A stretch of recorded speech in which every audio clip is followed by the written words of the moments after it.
اگر دو بچے ایک بکری کا یا ایک گائے بھینس کا دودھ پی لیں تو وہ بچے آپس میں بہن بھائی ہو جائیں گے. اور ناظرین یہ فتویٰ سبب بنا کہ لوگوں نے بخاری صاحب کو بخارا سے نکال دیا. ابو حفص جو ہیں وہ ان کو منع کرتے ہیں بخاری صاحب کو کہ ڈونٹ ڈو دس، آپ ایسا نہ کریں بخاری صاحب کیا. یعنی فقط ناقدین جو ہیں اس حکایت کے اور اس مشہور فتوے کے حنفی حضرات نہیں ہیں بلکہ مالکی حضرات بھی ہیں اور شافعی حضرات بھی ہیں. بس اہل سنت کی فقہ تو ختم ہو گئی، پھر سائڈ پہ لگا دیں. وہ فقہا فقہی معاملات میں اس قدر بغض اور کینے کا شکار ہو جائیں جمال الدین قاسمی صاحب کے بقول کہ وہ امام بخاری پہ اس قدر افترا کریں، شیعوں کے ساتھ وہ کیا کریں گے. بسم اللہ الرحمن الرحیم. السلام علیکم ورحمۃ اللہ وبرکاتہ. درود و سلام ہو محمد مصطفیٰ اور ان کی پاک و طاہر آل پر. ناظرین جیسا کہ معلوم ہے صحیح بخاری کے بارے میں اور اس سے پہلے ہم امام بخاری کے بارے میں ویڈیوز ریکارڈ کر رہے ہیں. تو آج خود شہباز بھائی جو ہمارے ساتھ موجود ہیں، شہباز بھائی سے ہم درخواست کریں گے کہ وہ امام بخاری کے بارے میں کچھ عرائض گزارش بیان کرنا چاہتے ہیں. گزارشات آپ کی خدمت میں. جی شہباز بھائی ہم سن رہے ہیں آپ. بہت شکریہ جناب. بخاری کے فقہ کے حوالے سے اماد بھائی نے گزشتہ کلپ میں آپ نے ملاحظہ کیا ہوگا گفتگو کی تھی کہ بخاری کی فقہی قابلیت کتنی تھی، آیا وہ فقیہ تھا یا نہیں تھا. ایک چیز جو نہایت مزاحیہ بھی ہے یعنی خندیدار بھی ہے، جو بخاری کے حوالے سے ہمیں بہت ساری فقہی کتب، اصولی کتب، حتیٰ کہ تاریخ کی کتب، یہاں تک کہ جو بزرگان اہل سنت کے مناقب کی کتب ہیں اس میں بھی یہ واقعہ ہمیں دیکھنے کو ملتا ہے. اور آج ہمارے ناظرین کے لیے بھی جب یہ بیان ہوگا تو وہ بھی محظوظ ہوں گے، لطف اندوز ہوں گے کہ بخاری صاحب کس قدر فقہ کے بالا ترین مقام پر فائز تھے. داستان کچھ یوں ہے، پہلے ہم خلاصہ اس کا بیان کرتے ہیں، پھر انشاءاللہ اس کے اوپر آپ کی خدمت میں کتابیں بھی دکھائیں گے. کہ بخاری صاحب نے ایک فتویٰ دیا کہ اگر دو بچے ایک بکری کا یا ایک گائے بھینس کا دودھ پی لیں تو وہ بچے آپس میں بہن بھائی ہو جائیں گے. کس کے بچے؟ کوئی بچے یعنی انسان کے بچے. ہاں انسان کے بچے. اگر مثال کے طور پر دو چھوٹے بچے کسی بھائی کے جو ہیں، یعنی ایک بچہ کسی کا دوسرا بچہ کسی کا، آپ ابھی ہنس رہے ہیں، آگے چل کے بڑا ماحول بننے والا ہے.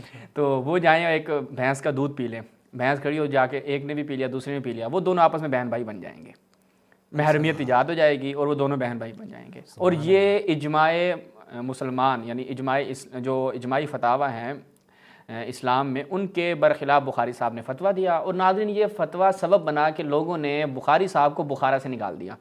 اچھا ہاں، بخاری صاحب کو بخارا سے نکال دیا. اچھا جی، یہ فتویٰ کہاں پہ نقل ہوئے؟ سب سے پہلے ہم چلتے ہیں ہمارے شمس الائمہ جناب سرکسی صاحب کی کتاب المبسوط. یہ ملاحظہ فرمائیں کتاب المبسوط. ان کی جب ہم کتاب میں جاتے ہیں تو یہاں پر الجزء الخامس، اس کی 5ویں جلد ہے، صفحہ نمبر 129 پہ نقل کرتے ہیں. وہ کہتے ہیں کہ اگر دو بچے یعنی صبیان یعنی دو بچے وہ دودھ پی لیں، ان کو رضاعت حاصل ہو جائے من بہیمتن، کسی چوپائے، ٹھیک ہے، لم یکن ذالک رضاءً، تو اس سے کوئی رضائیت حاصل نہیں ہوتی. یعنی یہ رضائیت ایسی رضائی نہیں ہے کہ وہ آپس میں رضائی بہن بھائی بن گئے. پھر آگے چل کے کیا بیان کرتے ہیں؟ وہ کہتے ہیں کہ اسماعیل صاحب، محمد بن اسماعیل صاحب الاخبار یقول، وہ کیا کہتے ہیں کہ اس سے حرمت الرضا ثابت ہو جائے گی. وہی بخاری صاحب کہتے ہیں کہ اس سے حرمت ثابت ہو جائے گی. پھر کہتے ہیں کہ داخل بخاری فی ضمن الشیخ الامام ابی حفص رحمہ اللہ تعالی، کہ بخاری صاحب جو ہیں کس کے؟ امام ابی حفص کے زمانے میں بخارا میں آتے ہیں اور وہاں پر فتویٰ دیتے ہیں. ٹھیک ہے، اور وہ فتویٰ دیتے ہیں. اور فتویٰ کیا ہوتا ہے کہ اگر دو بچے اذا ارضع صبیان بلبن شاۃ پی لیں تو انہوں نے فتویٰ کیا دیا؟ فافتى بثبوت الحرمہ، تو ان دو بچوں کے درمیان کیا ہے؟ حرمت، محرمیت آ جائے گی. اب وہ اگر لڑکا لڑکی تھے تو وہ دونوں شادی نہیں کر سکتے. ان کا گناہ کیا تھا کہ ایک بھینس کا انہوں نے دودھ پی لیا. ٹھیک ہے. اچھا جی، اب ہوا کیا؟ فاجتمعوا، لوگ جمع ہو گئے جب یہ فتویٰ دیا بخاری صاحب نے. واخرجوا من بخارا، اور ان کو بخارا سے نکال دیا بسبب هذه الفتوى. اور اس کی وجہ کیا ہے؟ کیونکہ حرمت اس سے ثابت نہیں ہوتی اور بخاری صاحب کو اس سے یہاں سے نکال دیا. اچھا جی، اس کے بعد پھر آگے چلے اسی کتاب میں دوبارہ نقل کرتے ہیں شمس الائمہ جو ہیں وہ سرکسی صاحب، الجزء الثلاثون، دارالمعارفہ بیروت کی چاپ ہے. یہاں پہ دیکھیں کہ ولو ان صبیین شاربا من لبن شاۃ او بقرۃ لم تثبت به حرمت الرضا لان الرضا، کیونکہ رضا کیا ہے؟ معتبر بالنسب، کیونکہ رضا جو ہے وہ جب آپ کسی کا یعنی ایک بچے نے ایک خاتون کا دودھ پیا اور پھر دوسرے بچے نے بھی اس کا دودھ پیا کچھ شرائط کے ساتھ، ہمارے ہاں اس کی باقاعدہ شرائط پائی جاتی ہیں، تو نسب کے ذریعے جس طریقے سے رضا حاصل ہوتی ہے اور آدمی یعنی ایک انسان کا دودھ پیا جائے اس سے حاصل ہوتی ہے، ایسا تعلق بہائم یعنی چوپایوں کے ساتھ نہیں ہے کہ کوئی جائے کسی گائے بھینس کا، جیسا کہ بیان کر رہے ہیں کہ دو بچے کسی شات کا بکری کا یا کسی گائے کا دودھ پی لیں تو ان میں محرمیت ایجاد ہو جاتی ہے، ایسا بالکل بھی نہیں ہے۔ آگے پھر کہتے ہیں کہ وقان محمد بن اسماعیل البخاری، جو محمد بن اسماعیل بخاری ہیں صاحب تاریخ، یقول تثبت الحرمہ، وہ کہتے ہیں کہ حرمت ثابت ہو جاتی ہے کہ آپ کے اگر دو بچوں نے، آپ کے دو بچوں سے مراد کیا ہے کہ جو پہلے محرم نہیں تھے، کہ اگر انسان کے دو بچے، آپ بھی نہیں کہتے ہیں، اگر انسانوں کے دو بچے جائیں اور جا کے ایک بھینس کا دودھ چو لیں یعنی مطلب پی لیں، چوئی نہیں بلکہ پی لیں، تو یہ مسئلہ کیا ہے، اس سے حرمت ثابت ہو جاتی ہے۔ وَهَذِهِ الْمَسْأَلَةُ كَانَتْ، اور یہ مسئلہ سبب اخراجہ من بخارا، اور یہ مسئلہ سبب بنتا ہے کہ بخاری صاحب کو لوگ بخارا سے نکال دیتے ہیں۔ اچھا بڑی زبردست بات ہے، یہ کب ہوتا ہے؟ وہ کہتے ہیں ابی حفص الکبیر رحمہ اللہ کے زمانے میں یہ معاملہ ہوتا ہے جب وہ بخارا میں آتے ہیں اور فتویٰ دیتے ہیں۔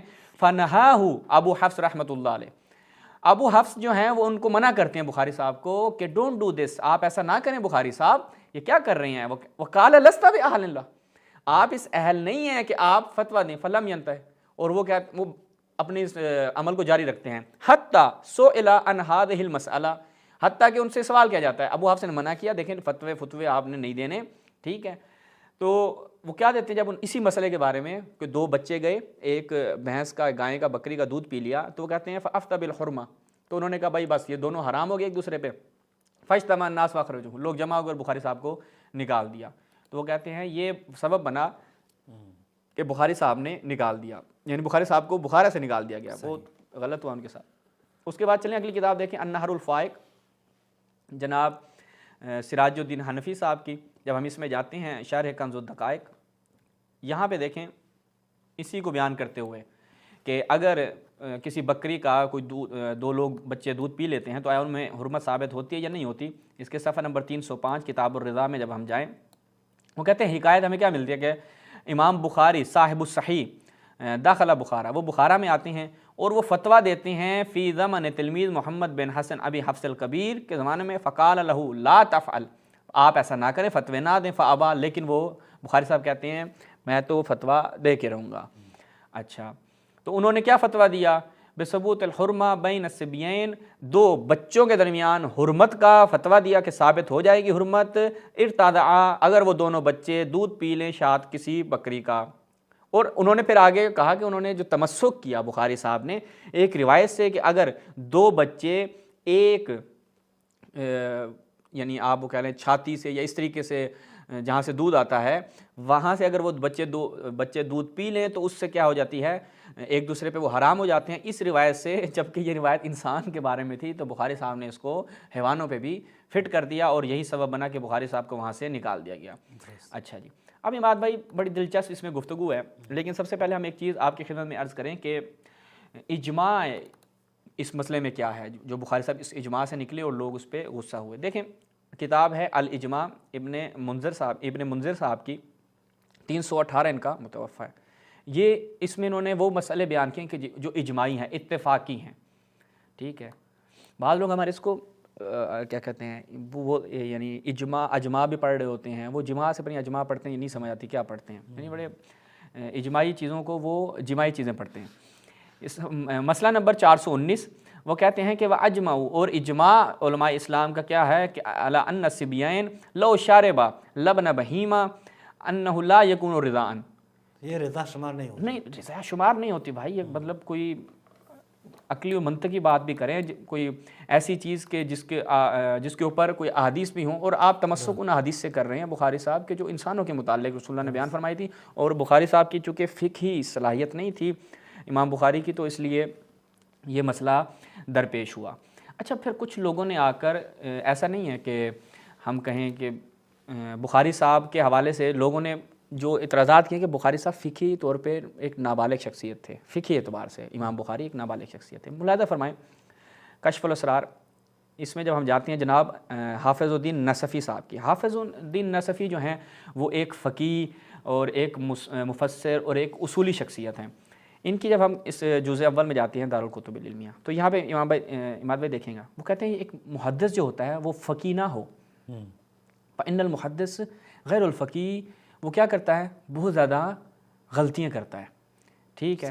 اور پھر آگے بیان کرتے ہیں جیسا کہ محمد بن اسماعیل صاحب الصحیح انہوں نے کیا کیا فتویٰ دیا فی سبیین 2 بچوں کے بارے میں شارب من لبن شاۃ جنہوں نے کیا کیا تھا ایک بکری کا ان بچوں کو سختی آئی انہوں نے دودھ پی لیا تو بخاری صاحب نے کہا فافتى بثبوت الحرمہ اب تم دونوں بچے لڑکا لڑکی آپس میں بہن بھائی ہو کیونکہ تم نے ایک مجھ کا دودھ پی لیا ہے ایک گائے کا دودھ پی لیا ہے. تو یہ بات جو ہے وہ تھوڑی سی عجیب و غریب تھی اور جیسا کہ انہوں نے کیا بیان کیا یعنی اعتراض کر رہے ہیں خود کس پہ بخاری صاحب کے. بخاری صاحب ٹھیک ہے محدث ہیں لیکن فقیہ نہیں ہیں. اسی وجہ سے وہ جو فقہا ہیں اہل سنت کے یہ مقولہ ان کے ہاں مشہور ہیں اہل سنت کی کتابوں میں. وہ کہتے تھے کہ نحن الاطباء ہم کیا ہیں ہم طبیب ہیں ہم نسخہ شناس ہیں یعنی ہم بیان کرتے ہیں کہ مرض کہاں ہے. یہ جو کہ محدثون جو ہیں ہم سیادلہ وہ سیادلہ ہیں وہ مثلا میڈیکل پہ بیٹھتے ہیں بس ان کا کام ہے کہ ہم کچھ لکھ لیں آپ جا کے وہاں سے لے لیں. تو اگر وہ سیادلہ جو میڈیکل والے ہیں وہ طبیب بن جائیں پھر وہ یہی حالت ہوگی جو امام بخاری کے فتوے میں ہمیں نظر آتی ہے. اسی وجہ سے امام بھائی جتنے بھی کتابیں لکھی گئیں طبقات الفقہا جس میں فقہا کا ذکر ہوتا تھا امام بخاری کا وہاں پہ ذکر خیر نہیں ہوتا تھا. اور امام بخاری کو فقہی اعتبار سے لوگ جو ہیں ان کی اعتنا نہیں کرتے تھے پرواہ نہیں کرتے تھے اور ان کا فقہا میں شمار نہیں ہوتا تھا اور کہتے تھے کہ ان کی جو فقہی نظریات ہیں ان کی طرف اصلاً کسی قسم کی توجہ دینے کی ضرورت نہیں ہے چونکہ وہ اس قابل نہیں تھے کہ وہ فتویٰ دیں. ملاحظہ فرمائیں المتواری علی ابواب البخاری المعروف ابن منیر. ٹھیک ہے. یہ اسکندرانی صاحب جو ہیں یہ اپنی اس کتاب میں کیا بیان کرتے ہیں یہ کہتے ہیں کہ ہاں جی امام ابی ولید الباجی سے یہ بات بیان کرتے ہیں کہ وہ کیا کہتے تھے کہ بخاری کی بات کو تسلیم کیا جا سکتا ہے فی علم الحدیث حدیث میں ان کی بات کو قبول کر سکتے ہیں ولا یسلم له فی علم الفقہ البتہ فقہ میں ان کی بات تسلیم نہیں کی جائے گی. ہاں کیوں وہ فقہ میں زیرو تھے. یہی وجہ تھی کہ بہت سے علماء نے ان کے اوپر اعتراضات کیے. اچھا اس میں یہ بھی لوگ کہیں گے کہ بھائی ممکن ہے کہ یہ تو حنفیوں کا اور امام بخاری کے آپس میں ٹسل چلتی تھی چونکہ آپ آگے چل کے بیان کریں گے بھی صحیح امام بخاری کا ابو حنیفہ کا جو جھگڑا رہا وہ انشاءاللہ ہمارے ناظرین ملاحظہ کریں گے. تو وہ کہتے ہیں سبب ایسا نہیں ہے بلکہ مالکیوں نے بھی ان کے اس فتوے جو فتویٰ دیا اس کو نقل کیا ہے اور ابن حجر مکی شافعی نے بھی اس واقعے کو نقل کیا. یعنی فقط ناقلین جو ہیں اس حکایت کے اور اس مشہور فتوے کے حنفی حضرات نہیں ہیں بلکہ مالکی حضرات بھی ہیں اور شافعی حضرات بھی ہیں. اچھا ایک بڑی دلچسپ ہے یہ ملاحظہ فرمائیں ضب و ضبابات الدراسات ملاحظہ فرمائیں جناب اگر اسکرین پہ آ گیا ہے عبد الرشید نعمانی صاحب کی الفقیر عبد الرشید نعمانی صاحب. یہ کہاں سے چھپی ہے کراچی پاکستان سے چھپی ہے طبع اولیٰ اس کا. اس میں جب ہم جاتے ہیں نا اماد بھائی صفحہ نمبر 179 پہ وہ کہتے ہیں کہ نقل ہوا ہے کہ امام بخاری جو صاحب صحیح ہیں انہوں نے فتویٰ دیا بخارا شہر میں کس چیز کا ثبوت حرمت کا بین سبیین 2 بچوں کے درمیان کہ جنہوں نے ایک بکری کا دودھ پی لیا. تو لوگ اس پہ جمع ہو گئے وقان سبب خروج منہا اور یہی بخارا سے نکلنے کا سبب بنا. واللہ عالم. اچھا پھر یہ اس کو بیان کرتے ہیں کہ یہ کس کے زمانے میں ہوا تھا ابی حفص الکبیر کے زمانے میں ہوا تھا اور آگے اس کو پھر چلتے ہیں کہ فلاں نے اس کو فلاں میں نقل کیا ہے. جب آگے چلتے ہیں اچھا وہ آگے خود بھی بیان کرتے ہیں کہ جب بخارا میں وہ آئے تھے تو ابو حفص کبیر نے انہیں فتویٰ دینے سے منع کیا تھا کہ آپ فتویٰ نہ دیجیے گا. اچھا یہ پورا بیان کرتے ہوئے وہ کہتے ہیں والقصہ یہ جو قصہ ہے امام بخاری کا یہ مشہور ہے.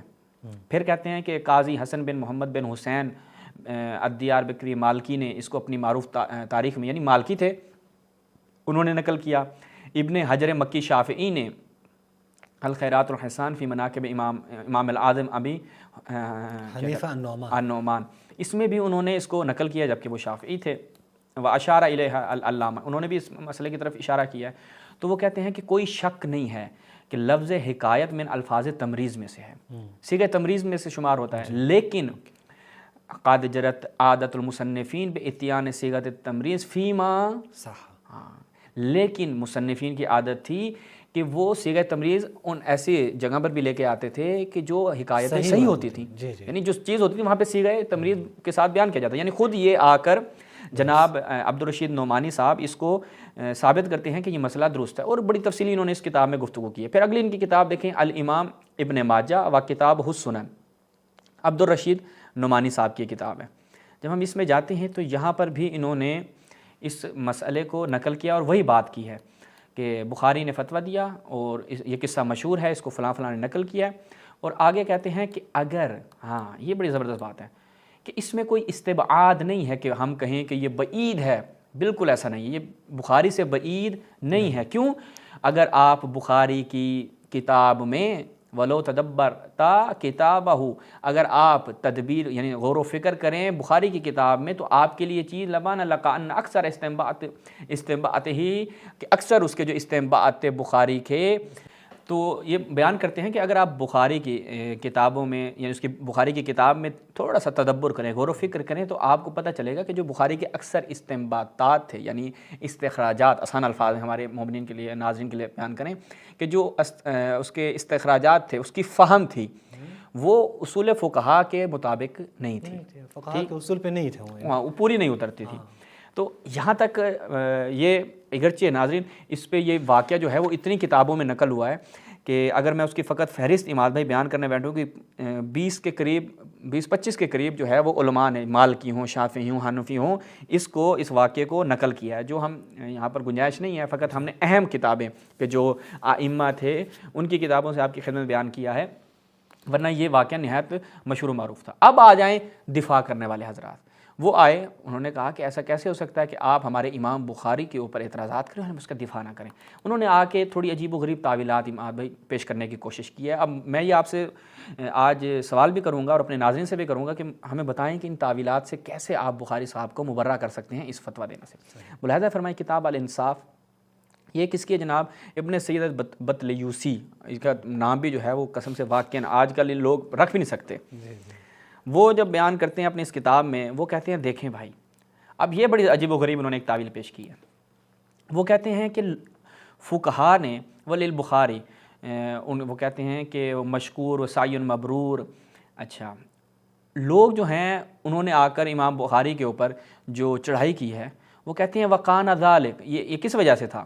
وہ کہتے ہیں اس کا سبب یہ تھا کہ فقہا کے جو سینے ہیں نا وہ جل اٹھے تھے. ٹھیک ہے، ہاں وہ جل اٹھے تھے بخاری کے اوپر. کیوں؟ وہ کہتے ہیں اس وجہ سے کیونکہ بخاری نے آ کر کیا، بخاری نے ایسے روات جو کذاب تھے، جو فاسد تھے، ان کے خلاف دیکھیں نا علی ضعفاء المحدثین والمتہمین بالکذب. وہ کہتے ہیں اس وجہ سے بخاری کے اوپر فقہا کے جو ہے نا وہ سینے جل رہے تھے، ہاں وہ حملے کرتے تھے. اب ہمارا سوال ہے کیا ربط ہے فقہ کا اور ان معاملات کا کہ وہ بخاری صاحب نے ضعیف راوی، کذاب راویوں کی آ کر تنقید کی، ان کو واضح کیا، اور یہ کہنے فقہا اس کے اوپر جل اٹھے تھے. یعنی مجھے کوئی ربط سمجھ میں نہیں آیا کہ اس کا کیا ربط تھا. یا آپ یوں کہنا چاہ رہے ہیں کہ فقہا کذاب، اور یعنی آپ کی فقہ کا جو دار و مدار ہے وہ کذاب راویوں پہ تھا، آپ کی فقہ کا دار و مدار جھوٹے اور متہم راویوں پہ تھا. بخاری صاحب نے آ کے ان کے پردے چاک کیے، ان کے راز فاش کیے، ان کی حقیقت لوگوں کو بتائی، فقہا جل اٹھے. یعنی یوں کہنا چاہ رہے ہیں بس اہل سنت کی فقہ تو ختم ہو گئی، پھر سائڈ پہ لگا دیں. تو یہ ایک عجیب و غریب بات تھی. اس سے بڑھ کر جو ایک کام پیش کیا نا، مجھے اس پہ تعجب ہوا. یہ کتاب ہے حیات البخاری. حیات البخاری جمال الدین قاسمی دمشقی صاحب کی کتاب ہے. یہ انہوں نے 108 صفحے کی کتاب لکھ دی امام بخاری صاحب پہ. اب وہ آتے ہیں اس کا دفاع کرنے کے لیے کہ رد و فریۃ علی البخاری، کہ اب بخاری صاحب پہ جو یہ اعتراض کیا جاتا ہے، اور وہ آگے بیان بھی کرتے ہیں کہ اسی واقعے کو کہ جاء فی شرح المنار من کتب اصول حنفیہ، جو ہم نے دکھائی بھی ہے کشف الاسرار. اچھا، وہ کہا کہ محدث جو ہوتا ہے اور فقیہ نہیں ہوتا وہ بہت زیادہ غلطیاں کرتا ہے. یہ حوالہ ہم نے دکھایا بھی آپ کی خدمت میں. وہ کہتے ہیں کہ پھر محمد بن اسماعیل صاحب البخاری جو صاحب صحیح تھے، انہوں نے فتویٰ دیا 2 بچوں کا اگر وہ ایک بکری کا دودھ پی لیں تو وہ محرم ہو جاتے ہیں، اور اس سے وجہ سے ان کو بخارا سے نکال دیا گیا. تو وہ کہتے ہیں کہ اقول، اب میں آؤں گا اس کا دفاع کروں گا. اب وہ اس کا دفاع کرنا شروع کرتے ہیں، ایک سبب دو سبب، ہم سارے سبب تو بیان نہیں کرتے لیکن ایک سبب جو ہمارے جمال الدین قاسمی صاحب نے بیان کیا وہ دکھا دیں گے. ہاں میں فقط وہ سبب، ہاں ثامناً 8واں اماد بھائی جو انہوں نے سبب بیان کیا، وہ کہتے ہیں کہ جو مفتری تھا، جو یہ حکایت نقل کرنے والا تھا، اس کا ارادہ یہ تھا کہ وہ ابو حنیفہ اور بخاری کے درمیان جو ایک جنگ جو آپ بیان بھی کریں گے انشاءاللہ، اس کی تفصیلات بھی بیان کریں گے، اس میں بدلہ لے لیں، ہاں اس کا بدلہ لے لیں. ہاں وہ اس میں بخاری کو نیچا دکھانا چاہتے تھے، ابو حنیفہ کی برتری کی خاطر وہ چاہتے تھے کہ امام بخاری کو نیچا دکھائیں، اس لیے ایک کذاب نے آ کے، یعنی مفتری کون ہوتا ہے؟ جو افطرا باندھتا ہے، جو جھوٹ باندھتا ہے کسی پہ، اس نے آ کے امام بخاری کے حوالے سے ایک قصہ گھڑا اور اس کو مشہور کر دیا اور لوگ اس کو نقل در نقل کرتے آئے. اچھا یہ اصل قصے کے قائل نہیں ہے. ہاں یہ صاحب، اب جمال الدین قاسمی صاحب سے یہاں پہ مطلب ہمارے کچھ سوالات جو بنیں گے کہ آپ کہہ رہے ہیں کہ اب کتنے سارے اہل سنت محققین کس لسٹ میں چلے گئے؟ وضائین، کذاب، ان کی لسٹ میں چلے جائیں گے. جمال الدین قاسمی صاحب اس طرح متوجہ نہیں تھے کہ آپ کہہ رہے ہیں کہ یہ قصہ گھڑنے والے اور یہ قصہ نقل کرنے والے جن افراد نے اس قصے کو نقل کیا، یہ تمام علماء اہل سنت، ساری بات ہے وہ سارے اہل سنت کے علماء میں سے تھے، اگرچہ فقہ میں حنفی تھے، تو وہ بیچارے سارے کیا ہو جائیں گے؟ جھوٹے، اور ان کے حوالے سے کہا جائے گا کہ وہ حسد میں تھے. اب جو فقہا، توجہ کیجیے گا ناظرین، جو فقہا فقہی معاملات میں اس قدر بغض اور کینے کا شکار ہو جائیں جمال الدین قاسمی صاحب کے بقول کہ وہ امام بخاری پہ اس قدر افترا کریں، شیعوں کے ساتھ وہ کیا کریں گے؟ کہ شیعوں کے ساتھ تو ان کا فقط فقہی مسئلہ نہیں ہے، درست ہے، شیعوں کے ساتھ تو پوری ایک آپ کہہ دیں کہ اس قدر اختلاف ہے کہ ایک الگ مذہب جو شمار کیا جاتا ہے. اہل سنت کم سے کم جو امام بخاری ان کے اپنے مذہب کے تو تھے.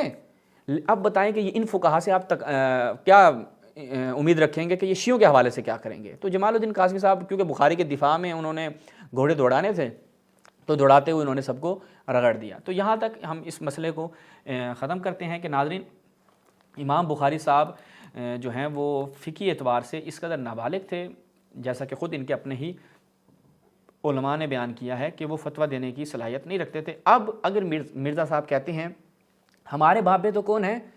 امام بخاری، امام مسلم، تو وہ اس لیے کہتے ہیں کہ امت کا اجماع ہے. یہ لوگ ایسے پیچھے چل پڑے ہیں، نہ انہوں بس کیا بخاری آ گئی، مسلم آ گئی، اب بخاری کون تھا، بخاری کی کیا اہلیت تھی، خود کتاب بخاری کی کیا صلاحیتیں ہیں جو انشاءاللہ ہماری اس پوری سیریز میں آئیں گی. ابھی تو ہم بخاری میں ورود ہم نے نہیں کیا، ابھی ہم امام بخاری کے تعارف پہ ہیں. انشاءاللہ ناظرین جب ہم نے خود بخاری کے اندر انٹری کرنی ہے نا، تو پھر یہ مرزا صاحب کو ہم چیلنج کرتے ہیں کہ اپنے سارے شاگرد بھی کام پہ لگا دیں تو آپ بخاری کا دفاع نہیں کر سکیں گے. انشاءاللہ جب بخاری میں ورود ہوگا تو پھر آپ کے یہ جتنے بھی پروگرام ہیں یہ سارے بڑھ جائیں گے انشاءاللہ. چلیں جی، یہیں پر ہم اس کا اختتام کرتے ہیں. مزید ہماری اس سلسلے کو آپ دیکھتے رہیے گا. السلام علیکم ورحمۃ اللہ.